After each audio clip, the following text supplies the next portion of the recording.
Okay. Hi, my name is Alli Eggert. I'm a senior here at Frisco High School, and this year I've been studying speech and language pathology. A little about me. This is my second year in ISM.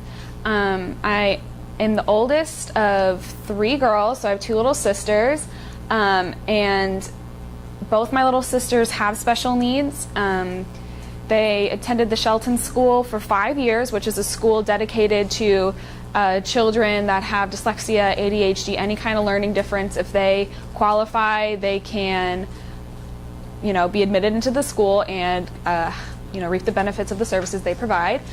So being surrounded with all that my whole life really helped me kind of get an interest in both the fields I studied last year and this year.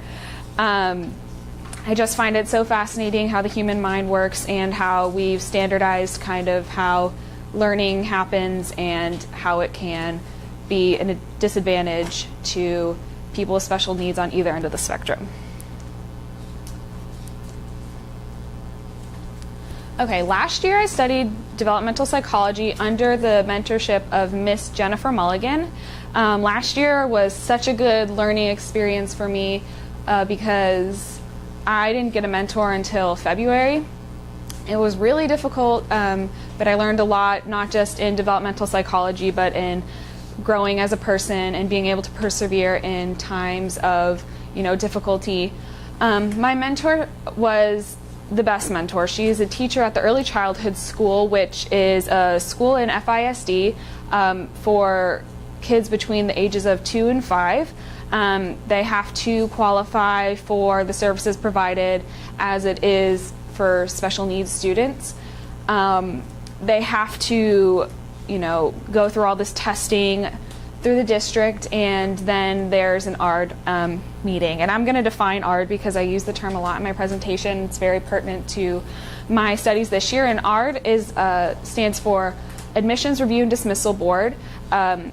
It's basically where a child is tested, through speech language pathologists, maybe even through a physical therapist, through general testers, and they basically see the severity of any kind of learning difference or developmental delay that they may have. All these people that tested this child come together in one big meeting room, and they discuss the needs of the child and see if they qualify for an ARD.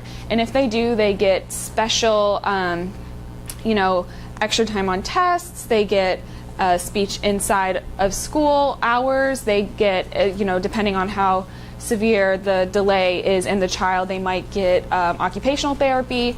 And so if you do qualify for an ARD, it just means you basically get a bunch of extra help through professionals all throughout your career in the public school district that you're in.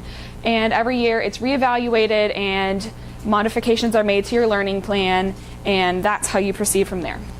Okay, so at the Early Childhood School, all these kids have ARDs, and it was amazing to be able to go into a classroom where everyone is special needs, because it really taught me how to look and be able to pick out different things that made different children unique, even though they were all kind of put under the same umbrella.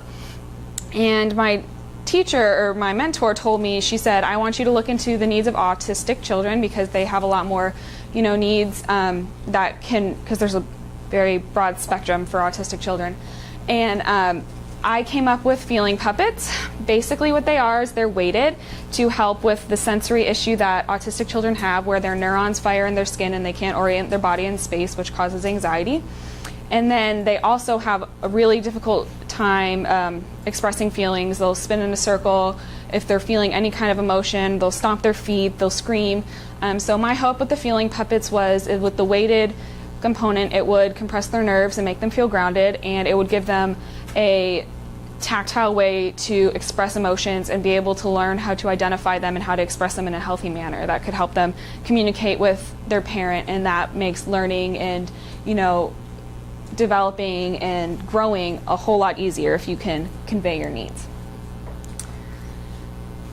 Okay, just some general information. Job outlook for SLPs is so good. It's amazing. I'm so excited. I will basically if everything goes as planned, like, you can have a job right out of college. All the people I interviewed said they're always getting calls for job positions, which is fantastic for me, especially in the kind of economy we're in right now.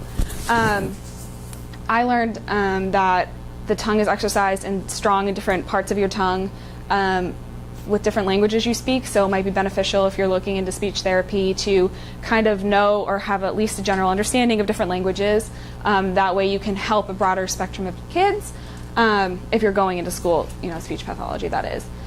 And speech pathology is very pertinent because it's not just learning how to say sounds, but they help the child integrate into their environment by teaching them necessary skills within speaking and communicating and socializing that helps them develop socially as well as in their education, because they need to be able to express what what they need to say in order to get what they need. So my interviews. My first interview was with a speech pathologist at Christie Elementary. Her name is Miss Anna Rotter. She caters to all elementary grades, kindergarten to fifth. She really taught me the versatility of a speech-language pathologist degree, because she said that you can work in geriatrics, hospital, kids, private. It's amazing. And then I went and I interviewed Miss Katie Stallings. She is the co-lead speech pathologist for FISD, and she also goes to Rogers Elementary Tuesdays and Thursdays. She really has a lot on her plate. She does admin things like kind of creating standards for all speech-language pathologists to kind of have to follow, as well as helping kids whenever she goes and she does moonlight out at Rogers Elementary. Her biggest piece of advice to me was to explore the entire field of speech pathology. She said that to not get too fixated on one thing, because you might miss an opportunity if you have tunnel vision, which was great advice. Okay, then I interviewed Miss Brooke Johnson. She is a speech-language pathologist at Coyote Ridge Elementary, and that is in Louisville Independent School District. She was the first person to ever show me a data collection sheet, and that is what ended up being my original work. She, showed me the layout and how most, commonly sessions are run, and taught me the importance of observation, because at any one time you could have a class between 6 and 8 kids, which is a lot if you're trying to, get data for all of them and help all of them in their different learning plans and provide modifications if need be. And then she also, explained how an ARD provides the baseline from which a school SLP works. Basically, you get this report of this child. They say, here's the needs, here's the goals we think that they need to achieve, and then the speech-language pathologist's job is to put those goals on paper, come up with activities to achieve those goals, and then record the data of their progress and, modify activities as needed. Okay, and then my fourth interview,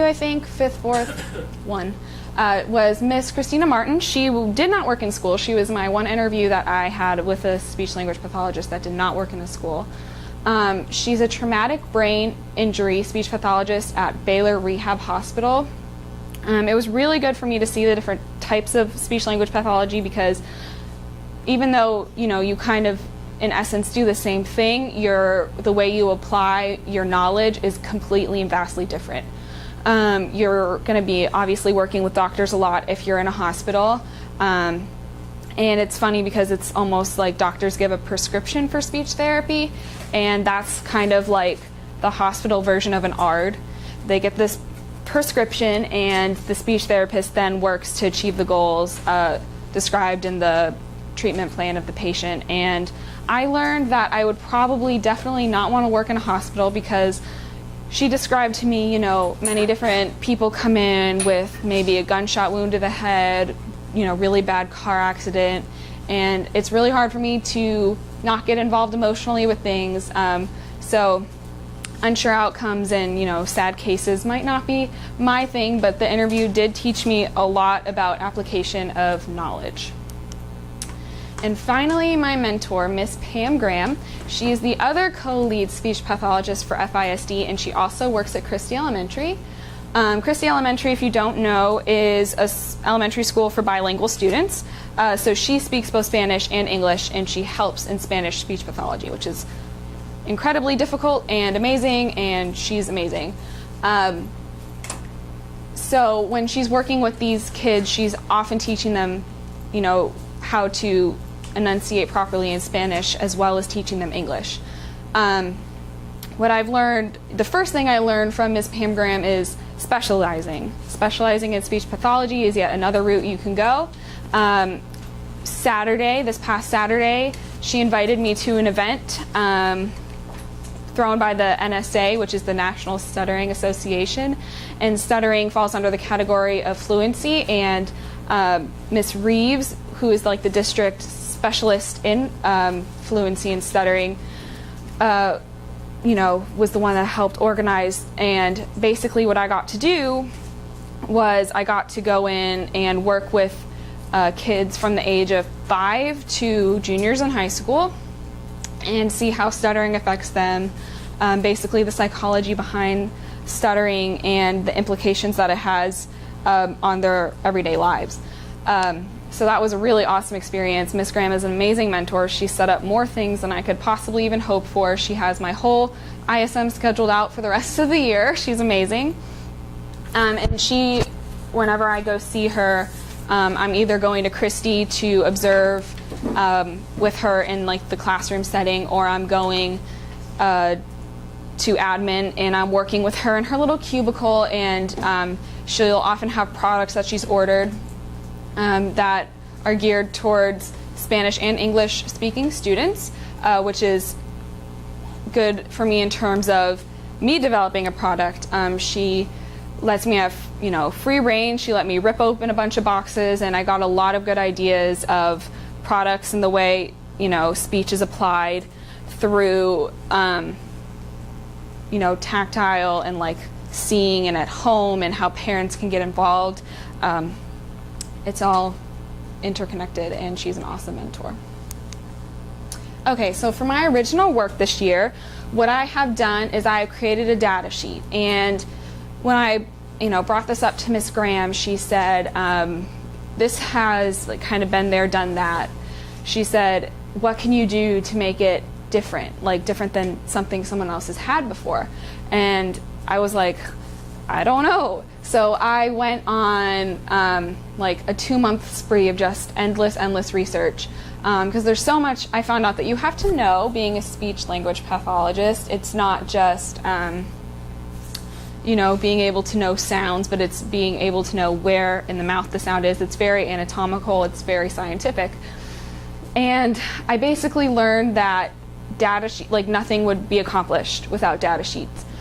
So I basically interviewed my mentor again and was asking her what the challenges she faces are in sessions where she has more than one child with her, where she's trying to observe and record data if it's just her. And she said that it's hard for kids who have maybe behavioral issues to be able to achieve their goals. Like, it's well within their capability to be achieving these goals, but the activities and their demeanor during the activity is so antagonistic almost that it really impedes their ability to progress. So she said that it's not a hard problem to correct. You just modify activities, you find something the child's interested in, and that really gets them going. But where the problem lies is, how do you remember what activity, what child, what day, what goal? So what I did is I created this data sheet, and what I have here is a column for demeanor during the activity. So basically, you'll have the ARD date and like whenever they need to be moving on with their ARD or having another meeting, so that the speech pathologist can plan ahead and have a calendar set up for the child. And then what I have here is the goal. The goal can be set forth in the ARD, and sometimes if the speech pathologist, through this method with this data collecting sheet, sees that goals need to be modified, like if they have, like they curve their R's, like wabbit, and it's really impeding their ability for their classmates to understand, then they move that up over having a lisp over their TH sounds. So what I did is I created a key, and it basically enables the speech pathologist to go, because sometimes some children have once a week speech, sometimes they have every other day, sometimes kids do have speech every day. So I just kind of made it universal, pretty basic, and can be tweaked as needed very easily. So the goal and then the activity will be written down, and this means the key up here is a quick and easy shorthand of how do you know if the child has done well in this activity, done well with achieving this goal. And I feel like instead of having, like, I've seen data sheets where it's just like a bunch of numbers and like percentages, and I feel like that's a little bit harder to get a comprehensive view of the child's progress. It's very good for detailed analysis, but right now we're focusing on trends and patterns in the child's progress. So you put that down for their goal and activity and how they're progressing, and then I have a little, key for, how their demeanor during the activity.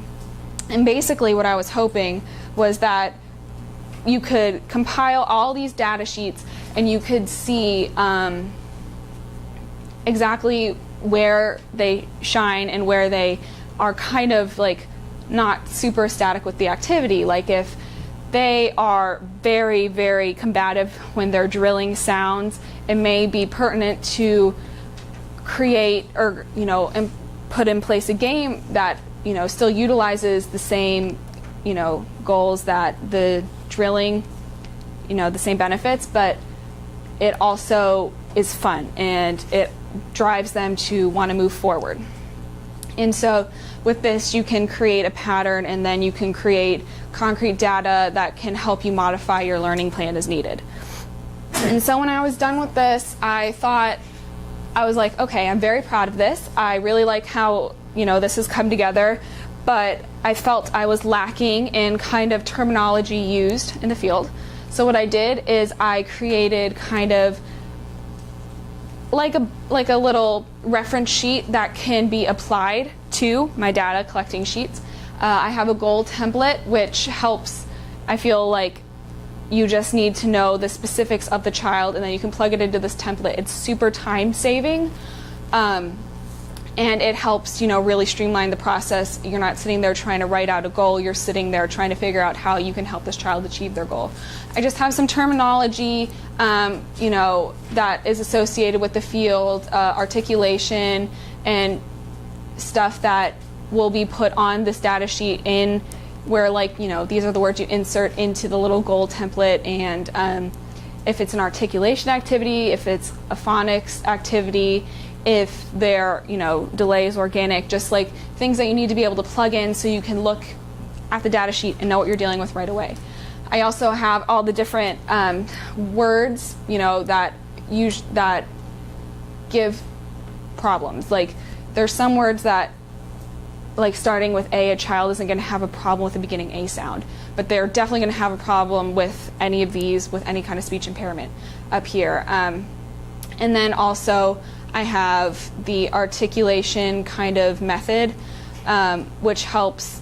This part helps with the sounds of the words. I know this is confusing. It's a lot of blah, but basically what the articulation method does is it helps you break down your therapy for these different words and sounds, and it helps you know where in the word the child is having a problem, which helps again create patterns. And speech pathology and really any kind of therapy is all about finding patterns, is what I've learned. So being able to kind of have a statistical mindset when approaching these kind of things is really, really beneficial for the child, and it really helps, make the process move a lot quicker.